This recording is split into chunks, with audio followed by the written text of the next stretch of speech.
not careful, my next guest says the holidays can turn into a race to buy the best gifts or pull off the prettiest decor or attend the most holiday festivities.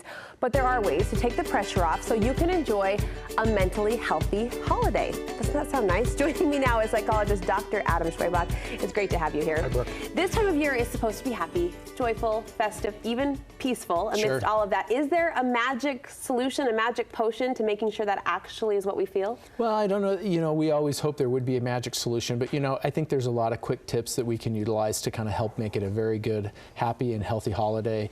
I mean, number one, we always have to remember this is not a competition. I warned Adam. There's a lot of women with glue guns watching. Sure, they're backing. So I imagine. But sometimes we put too much pressure on ourselves. Yeah. We want to buy the perfect gift. We want to have the perfect decorations. We want to have the perfect holiday party, and we just have to remember this is not a competition. We need to change our mindset with it.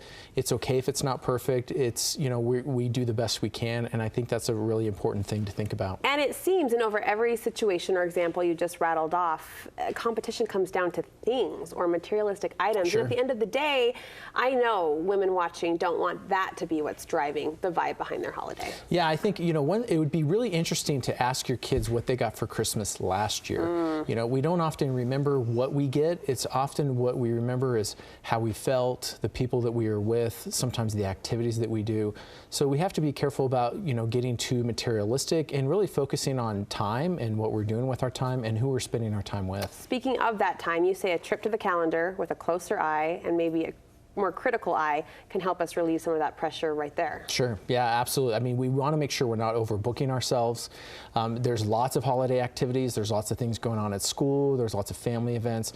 We really need to pick and choose and be very careful about the events that we're participating in, so we're not stressing ourselves out by just doing more than we really have time to do. Is there a rule of thumb you pass along to those families you work for? How do you know when that calendar is starting to tip to the mentally unhealthy or unbalanced side? Well, I think one way is if your calendar has no more space to write anything in it.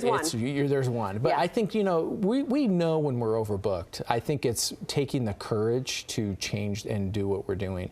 So I think as humans, I think we can always look back and say, I'm doing way too much. We really just need to take the time to erase something off that calendar and not worry about it. I like that word courage. Why does it take courage sometimes to? Well, we worry. We worry if we're doing too much or not doing too much or not doing the right things. And I think it does take courage to say, I'm going to say no. I'm not going to participate in that. And it's okay to tell people, no, I can't make that, or no, we can't get this done. And that's okay. I was kind of going through my day's events last week on a particularly busy day with my husband, and there were a lot of holiday festivities and extras thrown in there. And I found myself saying, as long as everything stays on time and on track, we're fine. It was one of those buttoned up to the minute moments, and I thought his advice was brilliant. He said, schedule in some wiggle room. I mean, right? You need a little time to breathe now and then. Yeah, absolutely. It's okay to have a day off. It's okay to schedule time where you're not doing something. Family is at the heart of the holidays, right? They're at the activities we go to. They're at the center of the parties we plan. What if that family drama starts to creep into the scene? I mean, not my family. Sure. Not your family, but everyone out there. What if that drama starts to take over and ruin that joyful, peaceful vibe that we're so desperately seeking? Yeah, I mean, I had come from a family of 6 kids, and we have plenty of drama even now. So I think it's hard to avoid family drama. It's tough when you get together and you're all in the same place. But, as they always say, you don't want to sweat the small stuff. I mean, there is going to be family drama. It's how we handle that family drama. It's how we adjust our mindset to that family drama. And we need to be aware that some things are going to happen.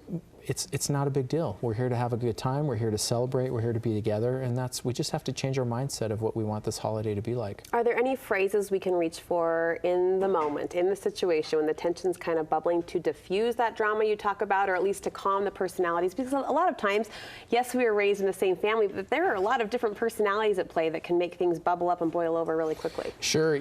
I was on the East Coast last year, and I bought this little block of wood that I have in my home. It's, things that people make, and it says on there, it has a saying, we're all a little crazy, it's not a competition. And it comes back to that competition. We all have our struggles, we all have our difficulties. We just need to kind of let it roll off our shoulder and not let it get to us. And how do you know if you are the source of the drama? Because I'm here to tell you, those who are bringing the drama usually don't know it. And we've all been in that position or that seat on the bus at one time or the other. Yeah, I guess, you could always ask. You could say and own it. Am I the one that's causing this struggle? Did I do something to hurt your feelings? I think we got to own it. And I think the more we own things and the more we take responsibility, then we can change our own behavior. I love that phrase, just going back to what you said, don't sweat the small stuff. I know it's the title of a popular book as well, but that really does apply to so many situations, especially around the holidays. Everything, when you really boil it down, isn't all that big of a deal. Absolutely. Adam, thank you sure. so much. Great advice as always. Where can people get more information about your practice? Well, they can always go online, or they can visit us on Facebook. I have a Facebook page. It's just adamschwebach.com/Facebook, so they can always check that out. If nothing else, the title of this topic, I think, gives us a little sigh of relief. Mentally healthy for the holidays. That's Great. the goal. You've helped us get there. We appreciate it.